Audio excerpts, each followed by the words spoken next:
Sir हामीले जब पढ्ने समय थियो त्यति बेला यदि कुनै विद्यार्थीले अप्सनल म्याथ लिएर पढ्यो भने उसको चर्चा पुरा स्कुलमा हुन्थ्यो, पुरा स्कुलमा दबदबा एउटा बनिहाल्थ्यो। के म्याथ पढाउने शिक्षकलाई पनि शिक्षकहरूको स्टाफमा स्पेशल ट्रिटमेन्ट मिल्छ? अवश्य सर। त्यतिखेर के थियो भन्दाखेरि म्याथ धेरै हार्ड सब्जेक्ट हो, धेरै कठिन सब्जेक्ट हो मान्नुहुन्थ्यो। अनि त्यो कठिन सब्जेक्ट भए बावजुद पनि त्यसले अतिरिक्त गणित चुज गर्नु भन्नु भनेको त्यो सामान्य चाहिँ अरू बच्चाहरू जस्तो चाहिँ त्यो रहेनछ जस्तो महसुस हुन्थ्यो सबैलाई। त्यो अतिरिक्त गणित पढ्नु भन्नु भनेको एउटा कम्पल्सरी म्याथ छँदैछ, त्यस बावजुद पनि अर्को गणित लिनु त्यो अरू सामान्य बच्चाहरूभन्दा पनि अलिक उसलाई चाहिँ भिन्न गर्थ्यो, त्यस कारण उसको दबदबा हुन्थ्यो, स्वाभाविक कुरा हो। र शिक्षकहरूको कुरा गर्दा पनि अब म्याथ टिचर्सको चाहिँ अलिकति भ्यालु अरूको भन्दा चाहिँ अब उहाँहरूको दबदबा जुन रहेछ दबदबा भन्नु भनेको पनि अब हुन्थ्यो नै सर। शिक्षकको जीवन चाहिँ एउटा बहुत बाहिरबाट हेर्न जति सजिलो हुन्छ भित्रबाट त्यति नै जिम्मेवारी र दबावपूर्ण हुन्छ। तपाईँले आफ्नो व्यक्तिगत जीवन र यो जुन विद्यालयको जिम्मेवारी छ बीच दुवै बीच कसरी सन्तुलन मिलाउनु भएको छ? शिक्षकको जीवन भनेको पब्लिक लाइफ हो सर। उसले चाहिँ आफूले जे गर्दा पनि अलिकति यो ध्यान पुर्याउनै पर्छ कि कहीँ हाम्रा बच्चाहरू छन् कि अभिभावकहरूले हेरिरहनु भएको छ कि सोही अनुरूप चाहिँ उसले चाहिँ आफ्नो लाइफ जिउनु पर्ने हुन्छ। त्यसो भएन भने हामीले कहीँ हिँड्दा जाँदा बच्चाहरू के गर्छन् भन्दाखेरि वाच गरिरहेका हुन्छन्। हामीले बच्चाहरू भएन भने चाहिँ गार्जियनले हामीले वाच दिइरहेका हुन्छन्, हाम्रो बच्चाहरूले पढाउने सर हुनुहुन्छ यहाँ। यदि हामीले कुनै त्यस्तो एक्टिभिटिज गऱ्यौँ भने चाहिँ अब हामी माथि उहाँको जुन एउटा विश्वास रहेछ त्यो पनि उठ्छ र त्यो चाहिँ न त अभिभावकको नजरमा हामी राम्रो ठहरिन्छौँ न त बच्चाहरू। त्यस कारण शिक्षकको जीवन भन्नु भनेको एउटा पब्लिक लाइफ हो सर। उहाँले चाहिँ आफ्नोलाई हेरेर होइन अरूलाई हेरेर बाँच्न सक्नुपर्ने हुन्छ कि जिउनु पर्ने हुन्छ। बच्चाहरूलाई हेर्ने अभिभावकलाई हेर्ने सोही अनुरूप चाहिँ हामीले जिउनु पर्ने हुन्छ। त्यस कारण अरू एउटा खास कुरा के छ भन्दाखेरि बच्चाहरूले चाहिँ शिक्षकले बताएको कुरा भन्दा पनि उहाँले के गर्दै हुनुहुन्छ त्यसबाट विशेष शिक्षा के। त्यसकारण हामीले चाहिँ एउटा शिक्षकको नाताले यो कुरा पनि विशेष ध्यान दिनुपर्छ कि बच्चाहरूको अगाडि र बच्चाहरूको त्यस्तो पब्लिक प्लेसमा हामीले त्यस्तो एक्टिभिटिज नगरौँ जुन चाहिँ बच्चाहरूले मन नपराउनु। सर तपाईँले कहिले सामाजिक वा आर्थिक रूपमा अभाव महसुस भएको छ अथवा तपाईँको विचारमा कहिले यस्तो आयो कि होइन शिक्षा पेसामा नलगेको भए अन्य ठाउँमा भएको भए अलि राम्रो हुन्थ्यो भनेर? आर्थिक रूपले हेर्नुहुन्छ भने शिक्षक पेसाभन्दा अरू पेसामा ठिक छ, तर सामाजिक रूपले हेर्नुहुन्छ भने अरू पेसाभन्दा शिक्षक पेसा एकदम उत्कृष्ट। अरू पेसाभन्दा म सबभन्दा उत्कृष्ट पेसा शिक्षकलाई मान्छु। किन भन्दाखेरि हाम्रो अहिले लगभग तपाईँको 18-19 वर्षको अध्यापनको यात्रा सक्यो र अब हामी लगभग यताउति हिँड्दाखेरि म्याक्सिमम हामी हेर्छौँ कि हाम्रा बच्चाहरू चाहिँ राम्रा पोस्टमा छन्। कहीँ जाँदाखेरि जब उनीहरू चाहिँ एउटा नमस्कार भनेर टक्राउँछन् त्यतिखेर गर्व महसुस हुन्छ कि सर। किन भन्दाखेरि हाम्रो चाहिँ त्यतिखेर हामी आर्थिक कुरालाई बिर्सिहाल्छौँ। त्यहाँ सामाजिक रूपले हामी अरूभन्दा चाहिँ अलिकति आफूलाई राम्रो ठान्छौँ र हुन पनि हो। अब शिक्षकको लागि चाहिनु भन्नु भनेको नै सम्मान हो भित्रलाई, अरू के छ र त्यसमा। शिक्षक पेसा भन्नु भनेको आर्थिक रूपले भन्दा पनि सामाजिक रूपले चाहिँ धेरै राम्रो छ सर। बच्चाहरू आत्मनिर्भर बन्ने उद्देश्यले आफ्नो पकेट खर्च आफै चलाउँछ भन्ने चाहनाले जस्तै स्कुलिङ लेभल पास हुन्छन्, पास हुन बित्तिकै कहीँ न कहीँ बोर्डिङ स्कुलमा गएर पढाउन सुरु गरिहाल्छन्। ती बच्चाहरूको आउने भविष्यमा के कस्तो असर पर्न सक्छ अथवा उनीहरूको उच्च शिक्षामा कस्तो असर पर्न सक्छ, त्यो उमेरमा बच्चाहरूलाई बोर्डिङ पढाउनु उचित हो कि होइन भन्ने के हो? बोर्डिङ पढाउनु रहर त पक्कै होइन होला, बाध्यता होला उहाँहरूको। आर्थिक रूपले यदि राम्रोसँग ब्याक सपोर्ट छैन भने त्यो विकल्प चाहिँ ठिक तर यदि आर्थिक रूपले अलिकति सम्पन्न हुनुहुन्छ ब्याक सपोर्ट राम्रो छ भने +2 पछि बोर्डिङ पढाउनु मेरो विचारले त्यति उपयुक्त हुँदैन। त्यसको सट्टा के गर्नुपर्छ भन्दाखेरि विभिन्न जुन आयोगहरू छन्, निजामती भइहाल्यो, शिक्षक सेवाका कुराहरू भइहाल्यो, अनि संस्थानका कुराहरू भइहाल्यो, त्यतातिर उहाँहरूले ध्यान दिनुभयो भने त्यसको तयारीतिर लाग्नुभयो भने मलाई लाग्छ कि 1-2 वर्षको मेहनतले लगभग उहाँहरू प्रतियोगी परीक्षाहरू चाहिँ सफलतापूर्वक उत्तीर्ण गर्न सक्नुहुन्छ। यदि बोर्डिङतिर लाग्नुभयो भने के हुन्छ भन्दाखेरि त्यहाँ म्याक्सिमम टाइम चाहिँ स्कुलमै खर्च भइहाल्छ र बाँकी बचेको समयमा अलिकति उहाँले पनि थकान लाग्छ, त्यो थकान मेटाउनको लागि पनि अब अलिकति समय चाहियो, रेस्ट चाहियो र न त आफ्नो क्याम्पस लेभलका कुराहरू पढ्न भ्याउनुहुन्छ न त अन्य जुन प्रतियोगिक इक्जामहरू हुन्छन्, कम्पिटेटिभ इक्जाम। हाम्रो जुन एजुकेसन सिस्टम छ त्यसमा केही परिवर्तन गर्नुपर्ने जस्तो लाग्छ कि लाग्दैन? जस्तै विद्यार्थीहरूले 4-5 घण्टा स्कुलमा पढ्ने, त्यसपछि 1-2 घण्टा काम गर्ने, काम गरेपछि पैसा पनि कमाउन सक्छन् र सिप पनि सिक्न सक्छन्। त्यस्तो खालको सिपमूलक एजुकेसन अथवा टेक्निकल एजुकेसन हाम्रो शिक्षा प्रणालीमा लागू हुनु पर्यो जस्तो लाग्छ कि नै? एकदम छ सर। त्यो धेरै जसो विद्यालयहरूले पढाइ सँगसँगै कमाइ भन्ने कार्यक्रम लागू गर्नुभएको छ। मैले धेरै विद्यालयहरूमा हेरेको छु त्यो कार्यक्रम चाहिँ हुनु पनि पर्छ। बच्चाहरूले चाहिँ अध्ययन गर्दैखेरि नै यदि आफ्नो एउटा चाहिँ जीवकोपार्जन गर्नेतिर उन्मुख भयो भने, जीवकोपार्जन गर्ने स्किलहरू सिके भने त्यो मानिस पढाइ सकिएर अथवा पढाइ सकिसकेपछि अथवा पढाइ रोकिएर अथवा जे भए पनि कक्षा 10 पास भइसकेपछि 11-12 पास भइसकेपछि तिनीहरूलाई चाहिँ आफ्नो जीवकोपार्जन गर्नको लागि, जीवन जिउनको लागि चाहिँ भोकारिनु पर्दैन। उहाँहरूसँग स्किल हुन्छ जुन स्कुलमा सिक्नु भएको छ उहाँहरूले, त्यो स्किललाई सदुपयोग गरेर उहाँहरूले चाहिँ आफ्नो जीवनलाई एउटा राम्रो तरिकाले बाँच्न सक्नुहुन्छ, अगाडि बढाउन सक्नुहुन्छ। तपाईँ एउटा विद्यालयको नेतृत्वकर्ता प्रधानाध्यापक हुनुहुन्छ। विद्यालयको गुणस्तरीय सुधार गर्नमा मात्र प्रधानाध्यापकको जिम्मेवारी हो कि समस्त शिक्षकहरूको त्यतिकै नै जिम्मेवारी हुन्छ? प्रधानाध्यापकको मात्र जिम्मेवारी भन्दा पनि हुँदैन, एउटा व्यक्तिको त्यहाँ पुरै हुँदैन सर। किन भन्दाखेरि यो टिचिङ प्रोफेसन भन्नु भनेको टिमवर्क हो र टिमवर्कमा के हुन्छ भन्दाखेरि टिम लाग्नुपर्ने हुन्छ। त्यो व्यक्ति मात्र लागेर हुँदैन, पुरै टिम मिलेर यदि हामीले गऱ्यौँ भने पुरै टिम एउटा टार्गेट गोल हाम्रो यो रहेछ भनेर गऱ्यौँ भने एकदम हुन्छ, गुणस्तरीय शिक्षाले गर्न सकिन्छ। तर पनि के छ भन्दाखेरि अझै के फ्याक्टर रहेछ त्यसको समुदायमा जुन समुदायका जुन बच्चाहरू छन् त्यो बच्चालाई पनि गाइडेन्स गर्ने अभिभावकहरू जुन हुनुहुन्छ उहाँहरू अभिभावकहरूले पनि त्यत्तिकै निगरानी गरिदिन पर्छ बच्चाहरूलाई र बच्चाहरूले पनि पढाइलाई अलिकति कन्सन्ट्रेट भएर अलिकति अध्ययनतिर लाग्दिनुपर्छ।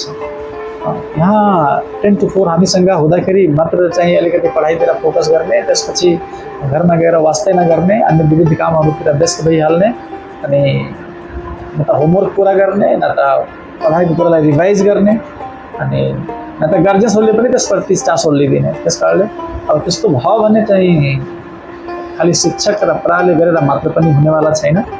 हामी यो सबै जो सरोकारवाला व्यक्तिहरू छौँ, हामी जम्मै सरोकारवाला व्यक्तिहरूले त्यसलाई टार्गेट गरेर लाग्यौँ भने लगभग के गर्न सकिन्छ, बच्चाहरूलाई अलिकति गुणस्तरीय शिक्षाको प्रत्याभूति दिलाउन सकिन्छ। तपाईँको आफ्नो विद्यालय झिन्नामाविको शैक्षिक सुधारका लागि के प्रयास गर्नुभएको छ? सुधारको लागि हामीले प्रयासहरू गरेका छौँ सर। हामीले यो वर्षभन्दा पहिला, यो वर्ष दसैँमा हाम्रो अलिकति रिजल्ट विक थियो सर। योभन्दा पहिला हाम्रो सामुदायिक विद्यालयमै नगरपालिकामा टप फर्स्ट र सेकेन्ड 2081 को नतिजा जुन थियो हाम्रो राम्रो थियो सर। 82-81 के थियो भन्दाखेरि 3.72 GPA, 3.69 GPA दुइटै चाहिँ हाम्रो विद्यालयबाट आएको थियो। अहिले के भयो भन्दाखेरि यो ब्याच पनि अलिकति विक ब्याच नै थियो। हामीले पहिला थाहा थियो कि यो ब्याच अलिकति ठिक छैन र त्यसमाथि पनि के भयो भन्दाखेरि यिनीहरू चाहिँ हामीले जुन एउटा टार्गेट बनाएको थियौँ, एउटा कोचिङ चलाइदिने, पढाइदिने भनेर, त्यो गर्दाखेरि पनि उपस्थिति एकदम न्यून भइदिने कि विद्यार्थीहरू। त्यस कारण यो वर्षको नतिजा अलिकति खस्किएको रहेछ सर। अब अर्को वर्ष यो वर्ष जुन अहिले रनिङ रहेछ यो वर्षको नतिजा सुधारको लागि हामीले पनि अब अलिकति जुन जिनियस बच्चाहरू छन् त्यसले मैले पनि टार्गेट गरेका छु टार्गेट गरेर सोही अनुसार चाहिँ हामी अगाडि बढिरहेका छौँ। विद्यालयको शैक्षिक सुधार गर्नको लागि अथवा विद्यालयको भौतिक संरचनाहरूको विकास गर्नको लागि पालिकाबाट के कस्ता सेवा सुविधाहरू मिलिरहेको छ? एकदम भौतिक सुविधाका लागि त हामी एकदम लगभग भौतिक रूपले हामी ठिकठाक छौँ सर। पालिकाले पनि एकदम सहयोग गरेका छ। अहिले भर्खर चाहिँ एउटा हाम्रो 12 कोठे बिल्डिङ बनिसकेको अवस्था छ। हामी सोही बिल्डिङमै चाहिँ अहिले अध्यापनरत छौँ सर। र त्यसपछि बिल्डिङ दिए पश्चात 72 सेट डेस्क बेन्च पनि दिएको थियो। त्यस पश्चात फेरि 15वटा सेट थप गरेको रहेछ। चाहिँ हामीलाई भौतिक रूपले सम्पन्न नै गरेको छ सर। सम्पन्न भन्दा पनि केही फरक पर्दैन सर, गरेको छ। विद्यालयमा विद्यार्थी सङ्ख्या र शिक्षक अनुपात मिलेको छ? छ सर। हाम्रो लगभग 500 को हाराहारीमा बच्चाहरू छन् र हामी लगभग शिक्षक साथीहरू लगभग 15 जना छन्। मिलेछ सर। अब मावि लेभलमा के छ भन्दाखेरि सङ्घीय अनुदान मात्र 2वटा शिक्षकहरू हुनुहुन्छ, अङ्ग्रेजी र विज्ञानका। गणितमा आफै नै पढाउने भए तरै पनि त्यो गणितको चाहिँ त्यहाँ अहिले कोटा थपिएको छैन, हुनुपर्ने हो। अहिले यो वर्ष थपिन्छ जस्तो लागेको छ।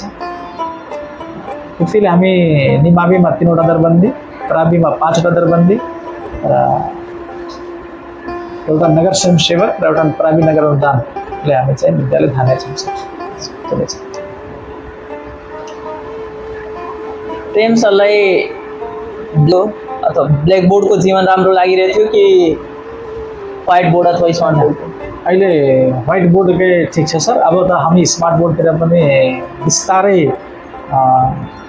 लम्किरहेछौँ र मलाई तुलनात्मक रूपले अहिले व्हाइट बोर्ड नै बेस्ट रहेछ सर। किन भन्दाखेरि व्हाइट बोर्डमा अब बिस्तारै स्मार्ट बोर्ड पनि राम्रो लाग्ला, युज गरिसकेपछि अलिकति धेरै वाइडली युज भयो भने सकिन्छ। तर अहिले हामी मोस्टली युज गर्नु भन्नु भनेको व्हाइट बोर्ड नै, त्यस कारण त्यो युज गर्न धेरै सजिलो हुन्छ र राम्रो पनि लाग्छ सर। शिक्षक पेसामा नलाग्नु भएको भए प्रेम सर आज कुन पेसामा हुनु? एउटा व्यापारी भन्थे सर, कन्फर्म थियो। शिक्षक पेसामा नआएको भए अब एउटा व्यापारी नै बन्थे। अब के को व्यापारी बन्थे त्यो थाहा थिएन सर, तर व्यापारी बन्थे त्यो चाहिँ क्लियर। विद्यालय ढिलो आउने विद्यार्थीहरूलाई पनिसमेन्ट गर्नु उचित हो कि काउन्सिलिङ गर्ने? काउन्सिलिङ गरिन्छ सर तिनीहरूलाई। अब किन भन्दाखेरि ती बच्चाहरू कुन परिवेशबाट आएका हुन्, खाना पकाएर भाडा माझेर बिचरा बहिनीहरू पनि आएका हुन्छन्, छोरीहरू त्यस्तै हुन्छन्। त्यस कारण अब त्यस्तो पनिसमेन्ट दिनुभन्दा पनि काउन्सिलिङ हामी बेस्ट मान्छौँ सर। मेरो विचारले काउन्सिलिङ सबभन्दा बेस्ट उपाय हो। त्यही कारण काउन्सिलिङ गर्ने गर्छु। तपाईँ आइक्यूका प्रशिक्षक पनि हुनुहुन्छ। आइक्यूका कुन विधा तपाईँले पढाउन राम्रो हुन्छ? Numerical, verbal, non verbal? मलाई सजिलो भनेको गाह्रो कुनै छैन, म गाह्रो मान्दिनँ। त्यस कारण मैले अब त्यसमध्येबाट पनि 1, 2, 3 यदि क्रम सङ्ख्या भन्नुहुन्छ भने म 1 नम्बरमा भर्बल रिजनिङ ल्याइरहेको छु। 1 नम्बर भर्बल। तपाईँलाई पढाउन राम्रो लाग्छ कि विद्यालयको प्रशासन हेर्न राम्रो लाग्छ? पढाउनु, अध्यापन गर्नु मलाई एकदम मेरो फेभरेट कुरा भन्नु भनेको पढाउनु हो सर है। र पढाउँदाखेरि पनि जब हामी क्लासबाट निस्कन्छौँ त्यतिखेर यदि बच्चाहरूको चाहिँ एउटा फिजिकली एपियरेन्स जुन हुन्छ यदि राम्रो हेऱ्यौँ भने आफूलाई यस्तो आत्मसन्तुष्टि महसुस हुन्छ सर, बडा राम्रो लाग्छ। प्रेम सरको पहिलो महिनाको स्यालेरी कति थियो? पहिलो अब संस्थागत विद्यालयको हामी प्रवेश गरेर सर पहिलो महिनाको तलब मेरो नेपाली 2500 रुपियाँ मात्र थियो, मात्र 2500। तपाईँलाई यो लाग्दैन कि संस्थागत विद्यालयले हाम्रो श्रम शोषण गरिरहेको छ? त्यो लागे पनि बाध्यता छ सर, लागे पनि के गर्नुहुन्छ आखिर, तपाईँको श्रम शोषण गरिरहेछ यो लाग्छ। हामी किन भन्दाखेरि अब त्यहाँ संस्थागत विद्यालयमा लाग्नुभएका सर म्यामहरू चाहिँ एजुकेटेड हुनुहुन्छ फुल्ली, उहाँले सब कुरा थाहा छ, देशका कानुनको बारेमा पनि थाहा छ, हरेक नीति नियमको बारेमा पनि थाहा छ। तर पनि अब विकल्प के त, यसको विकल्पको रूपमा अब तपाईँ कुनै व्यापारतिर जानुहुन्छ, अब तपाईँको यदि खोपी शिक्षण पेसातिर हो भने त तपाईँको टिचिङतिर जानु भएको छ। अब त्यहाँ पैसा भन्दा पनि त्यो संस्थागत विद्यालयलाई मैले के मान्थेँ भन्दाखेरि यसलाई स्टेसन मान्थेँ सर ट्रेनको।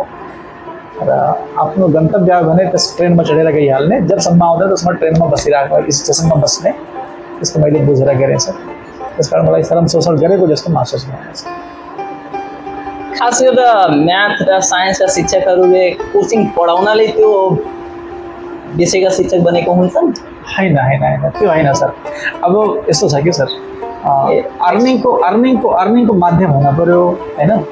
हामी नगर्दा पनि यदि तपाईँ म्याथको टिचर, साइन्सको टिचर भएर यदि ट्युसन पढाउनु भएन भने तपाईँमाथि पनि अभिभावकको दबाव आउँछ, प्रशासनको दबाव आउँछ, विद्यार्थीको दबाव आउँछ, त्यो पढाउनै पर्छ कि सर। तपाईँ पढाउनु भएन भने तपाईँलाई प्रशासनले पनि दबाव दिन्छ, होइन सर पढाउन पऱ्यो, स्टुडेन्टले पढाउन पऱ्यो, तपाईँलाई के चाहियो होइन, पैसा चाहियो, पैसा दिनुहुन्छ। अभिभावकले पनि के गर्छ भन्दाखेरि संस्थागत विद्यालयमा आफ्नो बच्चा पढाउने जुन अभिभावक हुन्छ त्यसले पहिला टार्गेट गरेको हुन्छ, मैले बच्चालाई कुन स्टेसनमा पुर्याउने हो अथवा बच्चालाई कहाँ पुर्याउने हो। उहाँको एउटा के हुन्छ भन्दाखेरि गोल सेट हुन्छ र त्यो गोल एचिभ गर्नको लागि हामीले के गर्न पर्छ, बच्चालाई उसको आवश्यकता के रहेछ त्यो पुरा गर्नको लागि उहाँहरू लागि पर्नुहुन्छ। त्यस कारण ट्युसन नपढाउँदैमा सुख चाहिँ हुँदैन कि पढाउनै पर्छ, अनिवार्य लगभग जस्तै हुन्छ। रिजल्ट ओरिएन्टेड हेर्ने हो भने सामुदायिक विद्यालयको रिजल्ट राम्रो हुन्छ कि संस्थागत विद्यालयको? अब रिजल्ट ओरिएन्टेडको कुरा गर्ने हो भने संस्थागत विद्यालय उसले राम्रो छ। किन भन्दाखेरि अब रिजल्ट दिने भनेको बच्चाले हो, हामीले आफ्नो ट्यालेन्ट चाहिँ सो गर्नु भन्नु भनेको माध्यम भनेको बच्चा हो।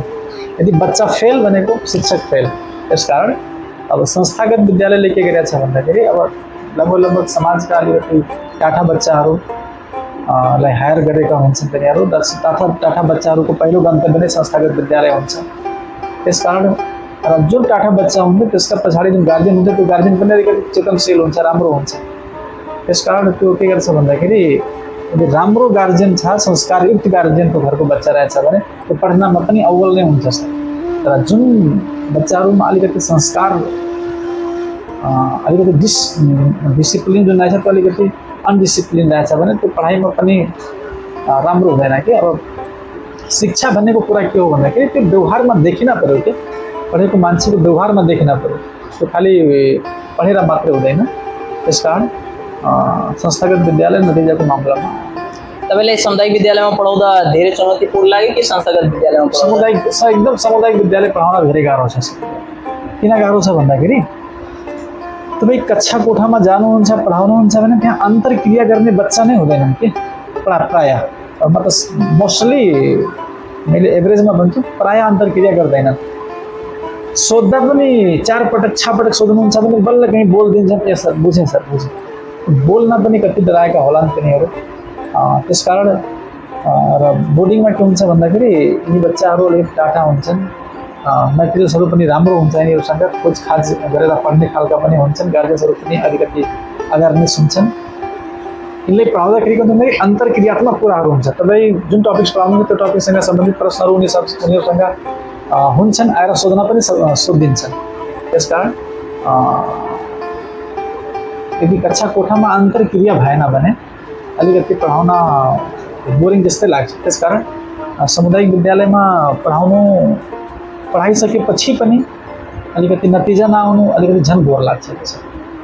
विद्यार्थीहरू विद्यालयमा पढ्न जान्छन्, सिक्न जान्छन्, त्यही शिक्षकले 1 देखि 10 सम्म पढाएको हुन्छ सामुदायिक विद्यालयमा, तर त्यहाँ पढ्ने विद्यार्थीहरूले आफूले पढाएको शिक्षकबाट अन्तर्क्रिया गर्न सक्दैनन्, कुराकानी गर्न सक्दैनन्, कुरा गर्न डेराउँछन्।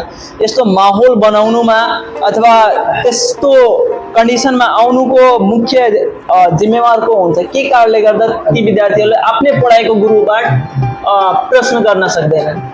के छ भन्दाखेरि त्यहाँ पहिलो कुरा त हाम्रो यता जुन समुदाय रहेछ त्यो समुदायका बच्चाहरू चाहिँ नेपाली भाषालाई समस्या छ। उहाँहरू समस्या भाषामा के छ भन्दाखेरि यदि हामी उहाँसँग नेपाली टक गरिरहेछौँ भने त्यो नेपालीमा उनीहरू फर्काउन नजानेर बुझ्छन् तर फर्काउन चाहिँ त्यति स्मुथली सक्दैनन्। त्यस कारण तिनीहरू हचपचाउँछन्।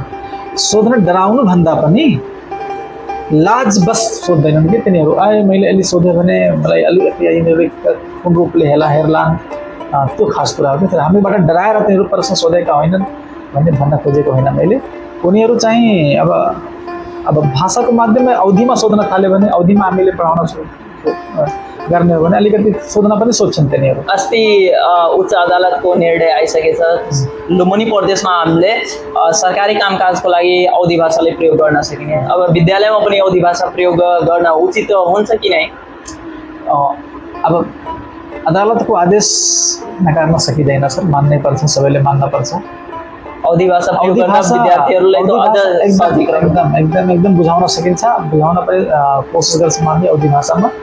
तर त्यो बुझाउँदाखेरि अवधी भाषामा बुझेछन्, प्रश्नपत्र आउने बेलामा फेरि नेपाली भाषामा आएछ। प्रश्नपत्र नेपाली भाषामा आएछ, अब त्यो प्रश्न पढेर पनि बुझ्न सक्न पर्यो तिनीहरूले। प्रश्न पढेर बुझ्न सक्यो भने एन्सर के दिने त, होइन?